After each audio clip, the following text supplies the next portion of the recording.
13편 1절에서 6절까지 말씀입니다.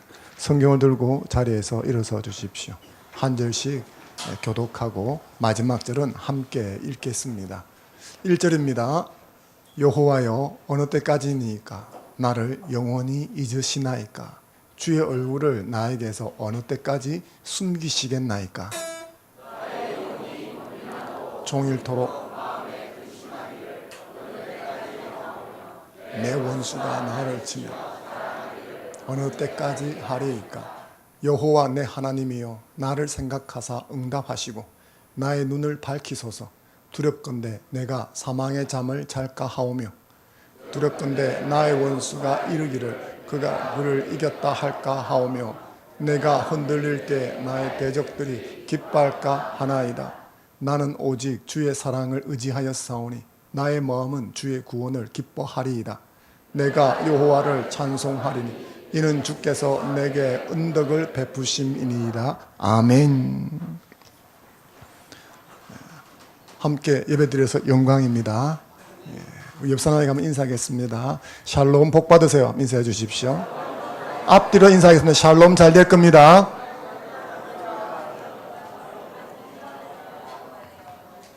하나님을 예배하는 자에게 하나님의 복의 복을 더하실 줄로 믿습니다. 오늘 말씀은 그림 한 점을 보면서 시작하도록 하겠습니다. 여러분, 이 그림을 보신 적이 있으십니까? 혹시 제목도 아십니까? 맞습니다. 에드바르트 뭉크가 그린 절규라고 하는 그림입니다.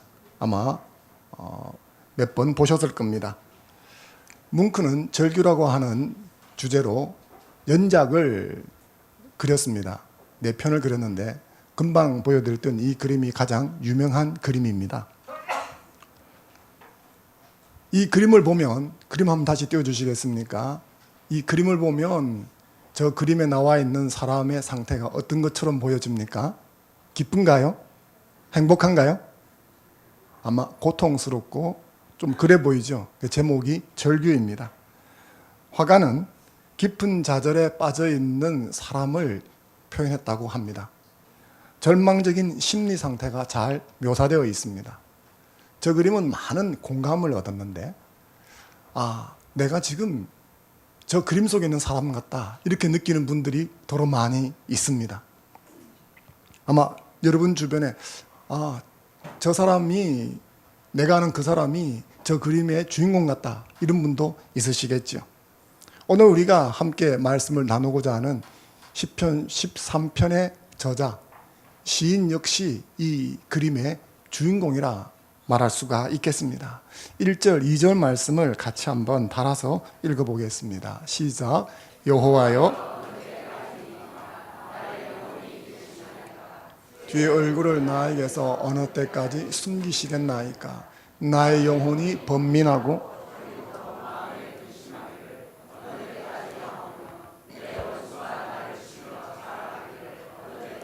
하리이까? 아멘. 이 시인의 상황을 이 시인은 1절, 2절 어구에서 표현하고 있습니다. 상당히 길게 표현하고 있죠. 이걸 간단하게 말하면 이렇게 되어집니다. 도대체 언제까지입니까? 이런 뉘앙스라고 보시면 되겠습니다. 1절, 2절에는 언제까지냐 하는 어구가 4번 등장하고 있습니다. 그 4번을 나누어 보면 이렇게 되어집니다. 주님, 언제까지 나를 잊으시렵니까? 영원히 잊으시렵니까? 카톡을 보냈습니다. 그런데 답장이 없습니다. 바빠서 그런가 보다. 시간이 없나 보다. 카톡을 보냈습니다. 그런데 계속 답장이 없습니다. 그러면 어떻습니까? 화가 나지요. 답답하지요. 무슨 일이 있나? 딴 사람이 생겼나? 마음이 하얗게 타기 시작합니다. 언제까지 나를 외면하시렵니까? 외면하시렵니까 하는 이 단어는 어쩔 수 없어서 외면하는 게 아니고 의지적으로, 의도적으로 한다는 뉘앙스가 들어 있습니다. 카톡을 보냈습니다. 숫자 1이 사라져야 되는데 안 사라집니다. 보낸 지 오래되는데 분명히 읽은 것 같은데 1이 안 사라집니다. 그럴 때 어떤 생각이 듭니까?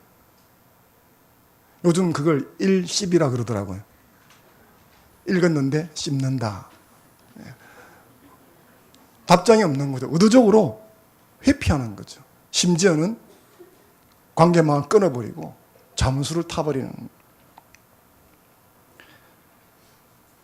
시인이 지금까지 하나님을 버린 적이 없었습니다. 신실하게 섬겨왔습니다. 근데 정작 도움의 손길이 필요한 순간 하나님이 자신의 고통을 모른 채하고 어디 콕 숨어버린 것 같다는 거죠. 그게 1절, 2절입니다.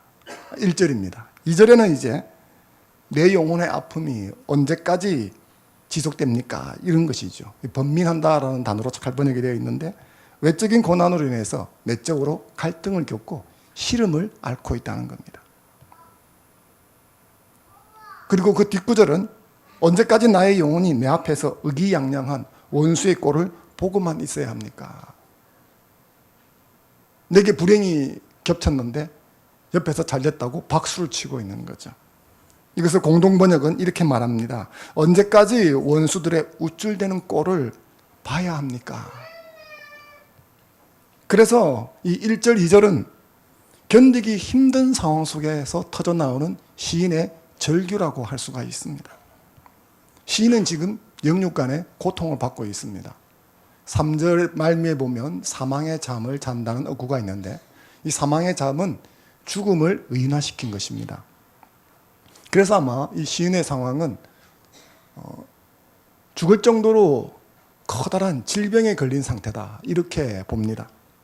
혹은 그런 것이 아니더라도 육신이 극도로 피곤하고 쇠약해 있는 상황. 예를 들면 다윗이 사울 왕에게 쫓겨서 막다른 골목으로 밀려갔을 때 육신도 피곤하고 잡혀서 죽을 위기도 놓인 이런 육신적인 상태는 영혼의 상태에 영향을 줍니다. 시인은 자신의 상황을 조롱하는 원수의 행태에 분노하고 좌절합니다. 분노한다는 것은 화가 나서 어쩔 줄 모르겠다는 거죠.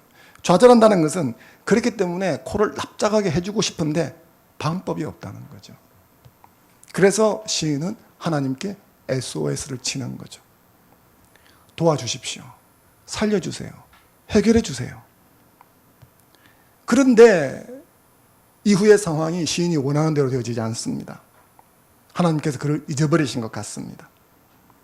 아기는 기세 등등하게 활개치고 다니는데 하나님은 아무 대답이 없습니다. 이런 상황이 계속되는 것입니다. 잠깐 그런 것이 아니라 지속이 되는 거예요. 그래서 하나님이 자신을 아주 잊어버리신 것 같습니다. 그냥 알고도 숨어버리신 것 같아요. 나를 내팽개치고 내 기도를 외면하시는 것 같이 느껴집니다. 그것이 언제까지입니까? 네 번에 담겨 있는 거죠. 도대체 언제까지 기다려야 합니까? 도대체 언제쯤 되면 해결해 주시겠습니까? 이것이 이 시인의 처한 상황이며 그의 절규인 것입니다. 고난 속에 있을 때 이와 같은 절규가 튀어나오는 것은 어쩔 수가 없습니다. 고난이 지속되고 문제는 해결되지 않습니다.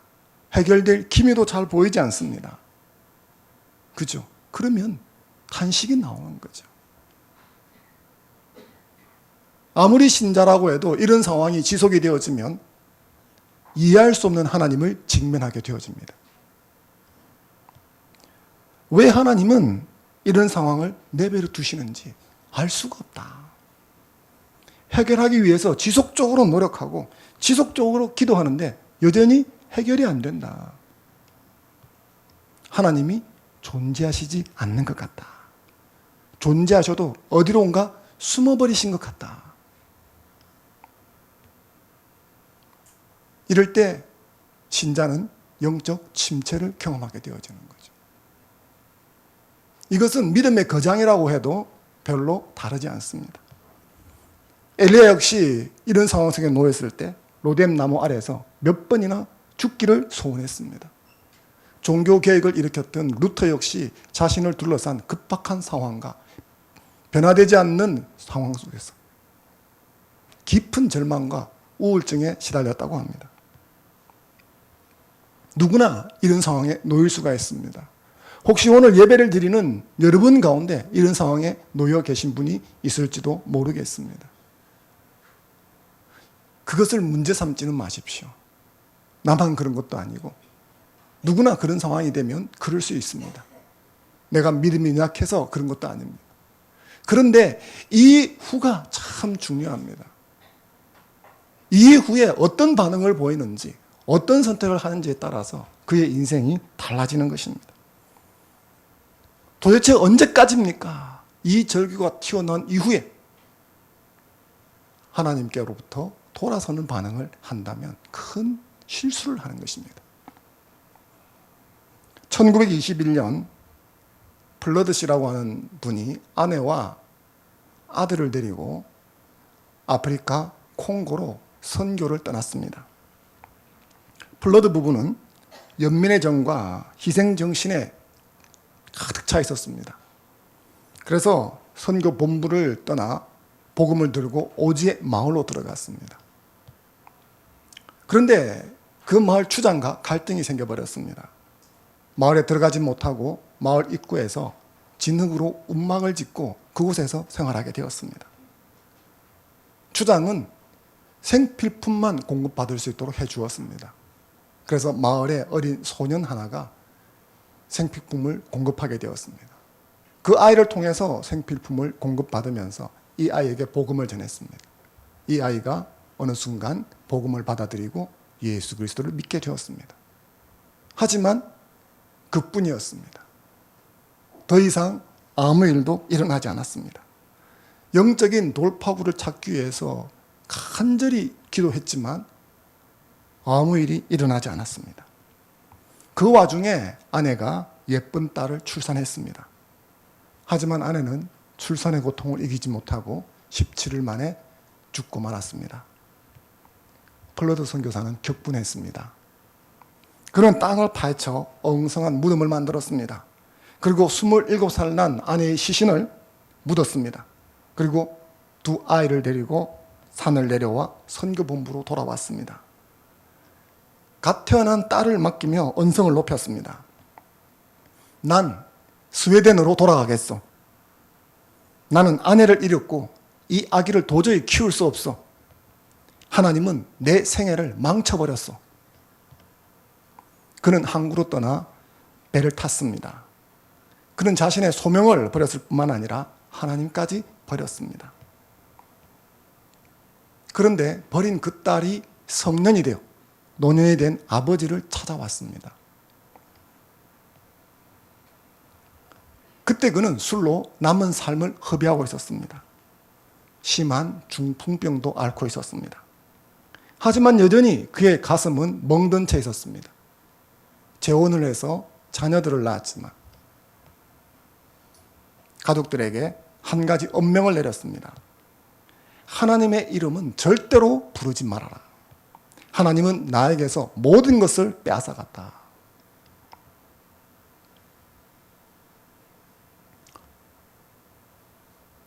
하나님을 사랑해서 그 아프리카 오지로 선교 여행을 떠나고 삶을 드리려고 했던 이 사람이 어쩌다가 이렇게까지 되었을까요? 그것은 해결되지 않은 상황과 문제에 함몰되어 버렸기 때문입니다. 영적인 안목이 흐려지고 어두워졌기 때문입니다. 혹시 여러분들 중에 지금 그런 분은 없습니까? 이 플러드 씨와 같은 극단적인 경우는 아니라 할지라도 하나님에 대한 원망, 실망 때문에 하나님을 마음에서 살며시 내려놓은 분은 없습니까? 혹시 그런 분이 있다면 이 질문에 마음으로 한번 대답해 보시기 바랍니다. 그렇게 하나님께 실망했다고 원망을 퍼붓고 그래서 하나님께로부터 돌아섰는데 상황이 호전되고 나아지고 행복해졌습니까? 하나님께 실망했다고 하나님께로부터 돌았으면 하나님 없이 실망만 할 뿐인 것입니다. 이 블러드 씨의 결정과 선택은 정말 어리석은 것이었습니다. 그런데 이런 상황이 되었다고 모두 이 블러드 씨처럼 극단적으로 선택하는 것은 아닙니다. 이 순간 시인은 다른 선택을 우리에게 보여주고 있습니다. 그것이 5절, 6절입니다. 5절 말씀 같이 한번 읽어보겠습니다. 5절 시작. 그런 오직 주의 사랑을 기뻐하리이다. 내가 여호와를 찬송하리니 베푸심이로다. 아멘. 5절 보면 나는 오직 주의 사랑을 의지하였사오니 라고 되어 있죠. 근데 여기에 그러나라는 단어를 붙여야 합니다. 원어상에는 그러나라는 의미가 들어있기 때문에 이 단어가 앞에 와야 하죠. 나는이라고 하는 단어도 히브리어에서는 사용하지 않는 단어입니다. 이 인칭대명사가 동사에 들어있기 때문이죠. 근데 구태여 인칭대명사를 썼습니다. 그래서 이 부분은 이렇게 읽어야 되는 거죠. 그러나 나는 오직 주의 사랑을 의지하였습니다. 강조인 것입니다. 절망적인 상황에 빠졌습니다. 그냥 자기 입에서 절규가 그냥 터져 나옵니다.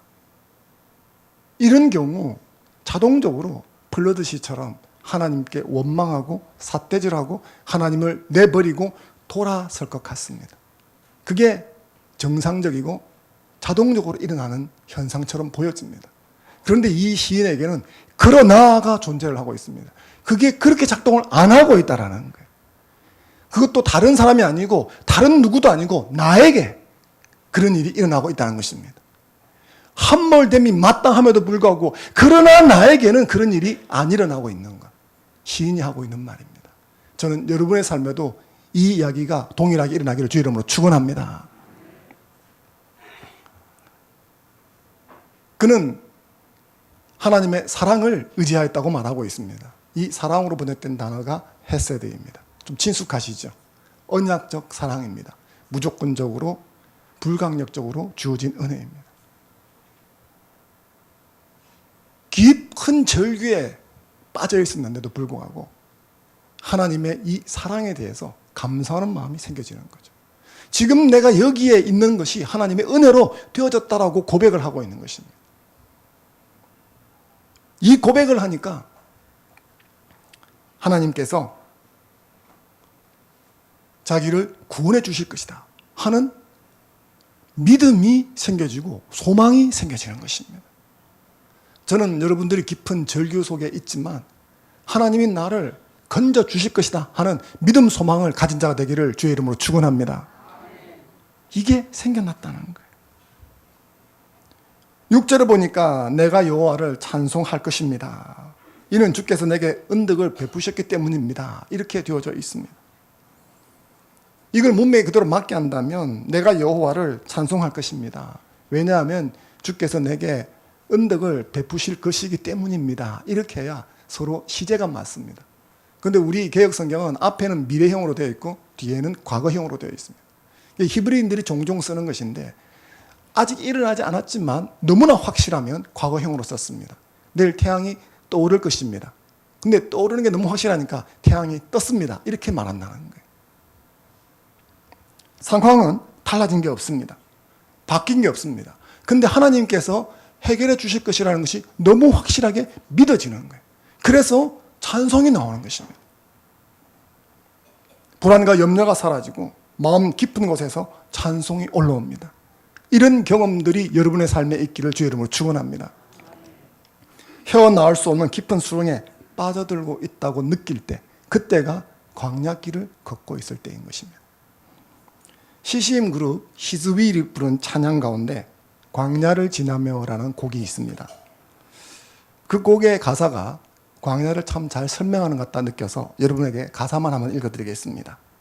왜 나를 깊은 어둠 속에 홀로 두시는지, 어두운 밤은 왜 그리 길었는지, 나를 고독하게, 나를 낮아지게, 세상 어디에도 기댈 곳이 없게 하셨네. 이런 상황이 되어지면 앞에서 말씀드렸던 것처럼 플러드시처럼 다 반응하는 것은 아닙니다. 플러드시처럼 반응할 수밖에 없어 보이는 그때 시인처럼 하나님께 감사하고 그 구원을 확신하며 찬송하는 사람도 있습니다. 저는 오늘 그런 분을 여러분에게 한 분 더 소개하고 싶습니다. 그분은 구한말 조선 초기에 오셔서 이 땅에 복음을 전했던 민로아 선교사님입니다. 이분의 일생은 금방 제가 소개해드렸던 블러드 선교사와 아주 흡사하지만 반응은 달랐습니다. 같이 한번 잠깐 짧은 영상 보도록 하겠습니다.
상황이 함몰되어서 힘들 때 하나님을 원망하고 실망하는 대신에 여기 시인 다윗처럼 또 민노아 선교사님처럼 반응한 사람이 정말 복된 사람입니다. 저는 여러분들이 다 이 시인처럼 이 민노아 선교사님처럼 광야 속에서 하나님을 찬양하는 복된 사람이 되기를 주의 이름으로 축원합니다.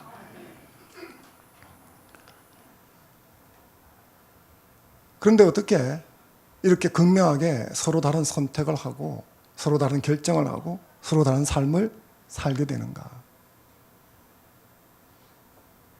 그가 다윗 왕이었기 때문에, 그가 선교사였기 때문에 그것이 가능했을까?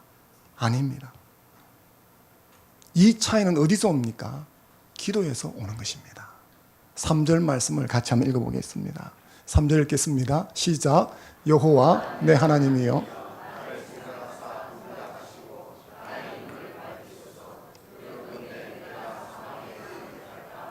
아멘. 이 생각하다는 단어는 본다는 단어입니다. 여기 3절에는 명령형이 3개가 쓰였습니다.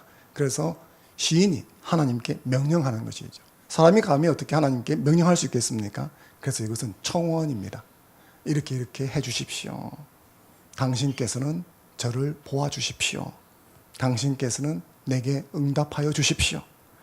여호와 나의 하나님이여, 당신께서는 나의 눈들을 밝혀 주십시오.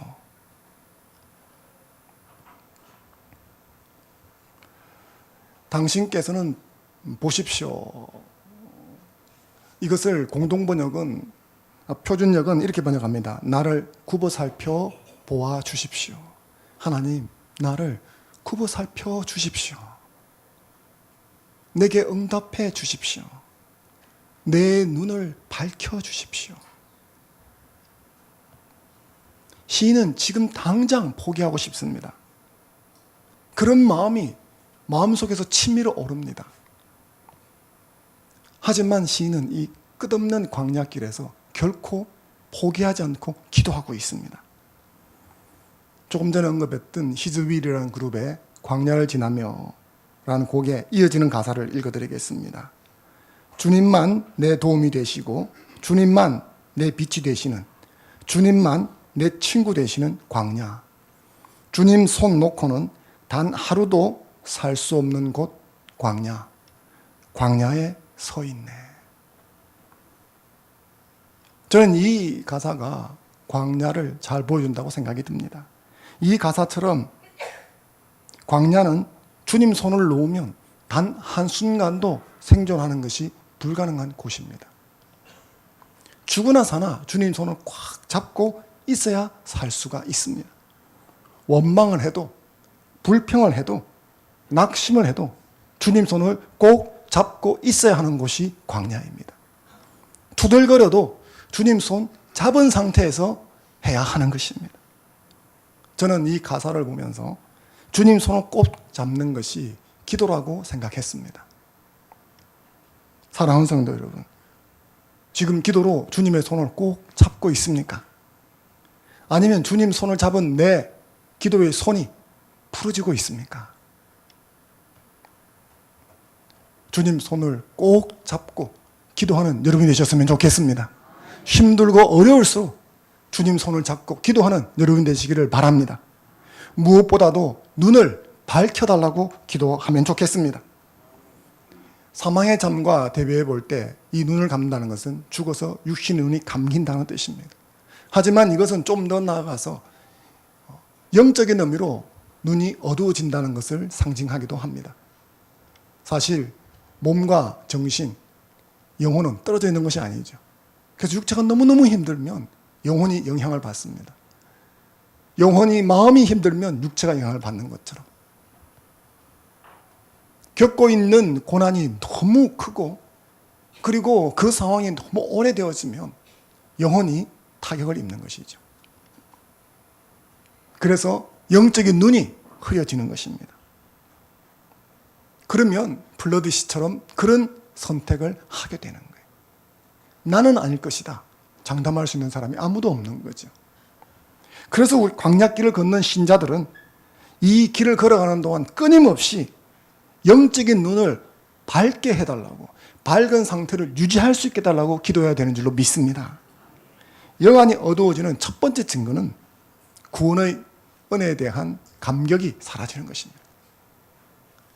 뒤집어서 영적인 눈이 밝아지게 되어지면 이전에 받았던 은혜에 대한 감격이 새로워지는 것입니다. 영적인 눈이 밝아 있는 상태는 그 감격이 계속 살아있는 상태입니다. 지금 여러분들은 하나님께서 내게 베푸신 은혜에 대한 감사, 감격이 있습니까? 한 3분 정도 되시나요? 지금 여러분들에게는 과거에 하나님께서 베풀어 주신 헤세드에 대한 깊은 감사가 있습니까? 이것이 영적인 눈이 밝으냐 어두우냐의 하나의 척도가 되는 것입니다. 영적인 눈이 어두워졌느냐 밝아졌느냐, 이 두 번째 증거는 구원을 베푸실 하나님에 대한 믿음, 소망입니다. 지금 내가 힘들고 절규하는 가운데 있지만, 그 상황은 안 바뀌고 있지만 내가 믿는 하나님은 반드시 나를 이곳에서 건져 주실 것이다. 이게 여호와 이레인 것입니다. 여호와 이레에 대한 하나님으로 인해서 내 마음에 평강이 주어진다면 영적인 눈이 밝은 거예요. 그런데 그렇지 못하고 초조하고 불안하고 염려만 나를 지배하고 있다면 영적인 눈이 어두워져 있는 상태인 것입니다. 사랑하는 성도 여러분, 지금 여러분들의 영적인 눈은 어떻습니까? 밤이 깊고 남은 용기도 소진되고 고통이 에워싸고 하나님의 부재가 피부로 느껴질 때 여러분들은 기도하십니까? 기도하시면서 무엇보다 이런 외부적인 요건, 내부적인 요건 때문에 내 영적인 눈이 어두워지지 않게 달라고 기도하십니까? 그렇게 기도해야 하는 것입니다. 바울은 에베소 성도를 위해서 기도할 적에 영적인 눈을 밝혀달라고 기도했었습니다. 에베소서 1장 18절 말씀을 같이 한번 읽겠습니다. 시작. 너희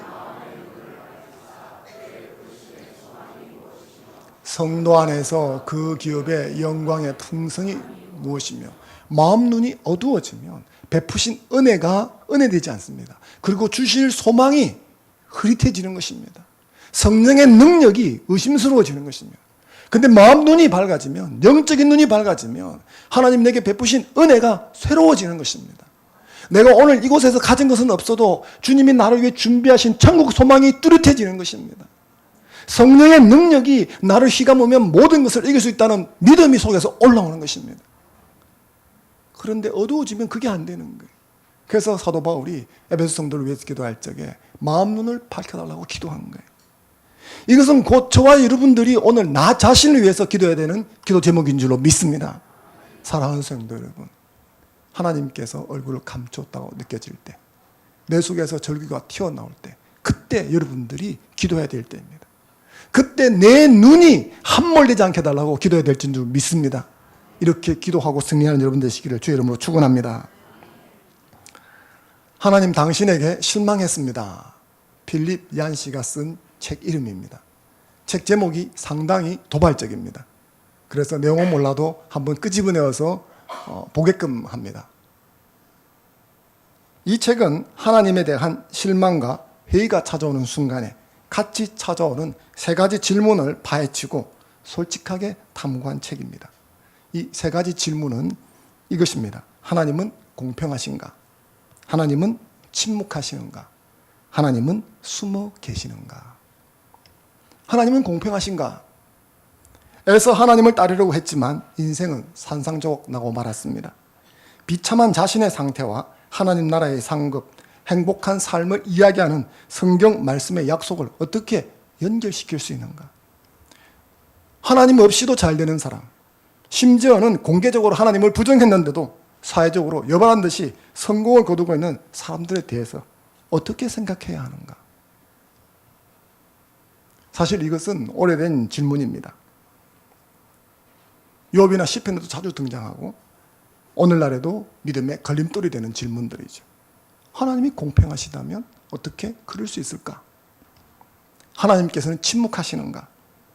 학업, 직장, 사랑 등 인생의 중대한 선택의 갈림길마다 하나님께 분명한 인도하심을 구했습니다. 그리고 하나님의 뜻이라고 나름대로 확신하고 나아갔는데 불행하게도 선택이 실패만을 자꾸 안겨줍니다. 도대체 그런 아버지가 어디 있단 말인가? 아들이 내가 계속해서 넘어지기를 즐기는 아버지가 아버지일 수 있는가? 하나님께서는 나를 위한 놀라운 계획을 가지고 계시다는 말을 들었는데 그럼 그 계획이 뭔지 왜 나에게는 말씀해 주지 않는가? 필립 얀시는 이런 질문이 필연적으로 하나님은 숨어 계시는가 하는 질문으로 끌고 간다고 말합니다. 이것이야말로 우리를 가장 괴롭히는 문제이자 더 이상 양보할 수 없는 문제다. 하나님께서는 어떤 식으로든 당신이 살아계신다는 것을 보여주고 증명해 주셔야 한다. 그런데 그렇게 안 해주신다는 거죠. 그래서 하나님이 의도적으로 숨어버린 것 같다고 느껴진다는 것입니다. 이 책이 많은 사람의 사랑을 받았습니다. 왜 그럴까요? 내 현실 같아서 그런 것입니다. 사실 이런 질문은 참된 신앙인이라면 누구나 맞닥뜨리게 되는 질문입니다. 여러분은 이런 질문 한번 해본 적이 없으십니까? 만약 이런 질문을 해본 적이 없다면 그는 참된 신자가 아닙니다.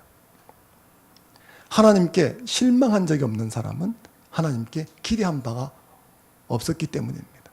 여러분 생각해 보십시오. 누군가에게 기대하지 않으면 실망할 일이 하나도 없습니다. 하나님께 기대를 많이 했기 때문에 하나님께 실망을 많이 했다는 것 아니겠어요? 그래서 이 질문 앞에는 두 부류의 사람으로 나뉘는 것입니다. 한 사람은 브래드 씨처럼 반응하는 것이죠.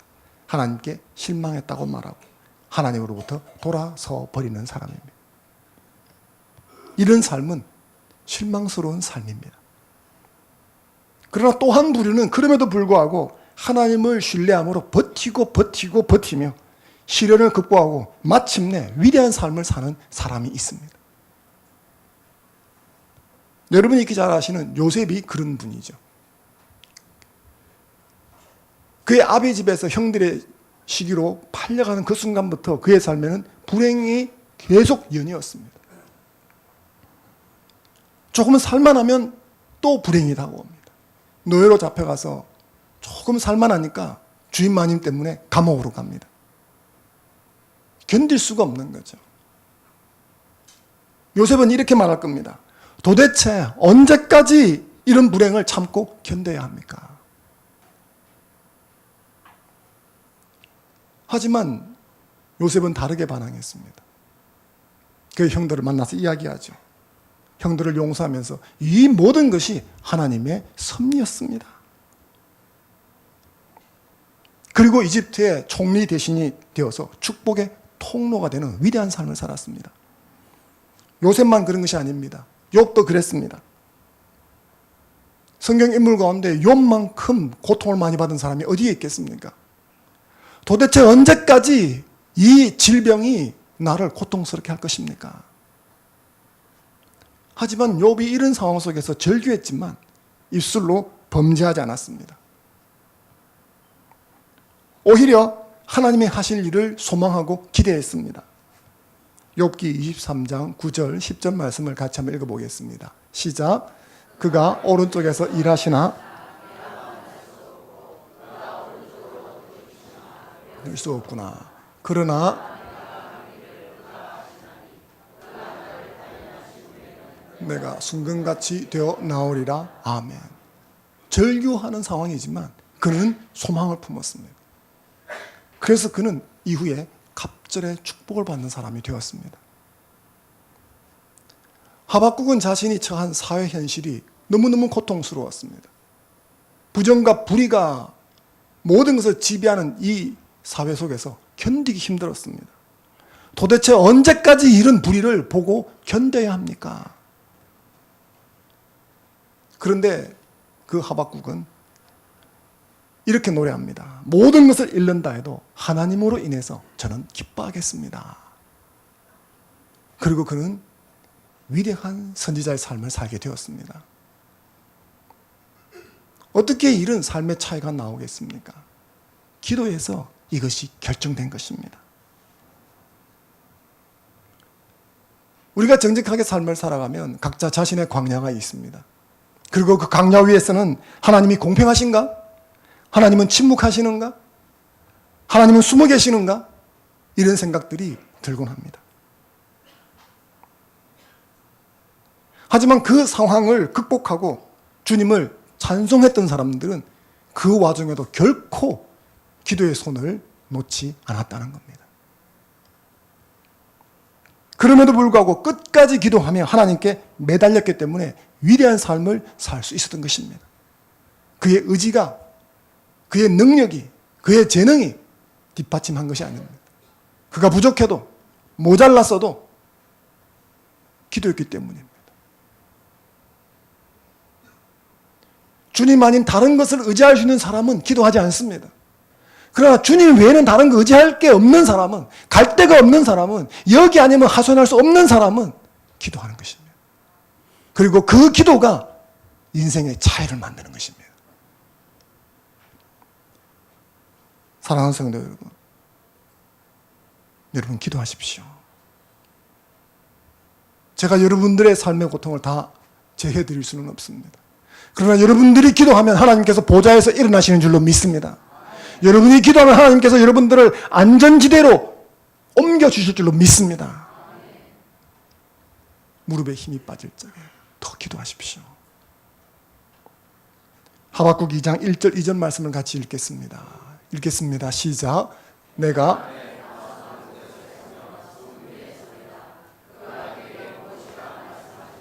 기다리고 바라보며 나의 질문에 대하여 어떻게 대답하실는지 보리라 하였더니 여호와께서 내게 대답하여 이르시되 너는 이 묵시를 기록하여 판에 명백히 새기되 달려가면서도 읽을 수 있게 하라. 아멘. 기도하고 하나님의 응답을 끝까지 기다리면 하나님은 반드시 응답해 주십니다. 그것도 작게 응답하시는 것이 아니라 말을 타고 달려가도 볼 만큼 커다란 입간판으로 응답해 주실 것입니다. 사랑하는 성도 여러분, 물러서지 마십시오. 물러선다고 해결책이 있는 것도 아니지 않습니까? 하나님께 나아가서 기도하고 승리하는 여러분 되시기를 주의 이름으로 축원합니다.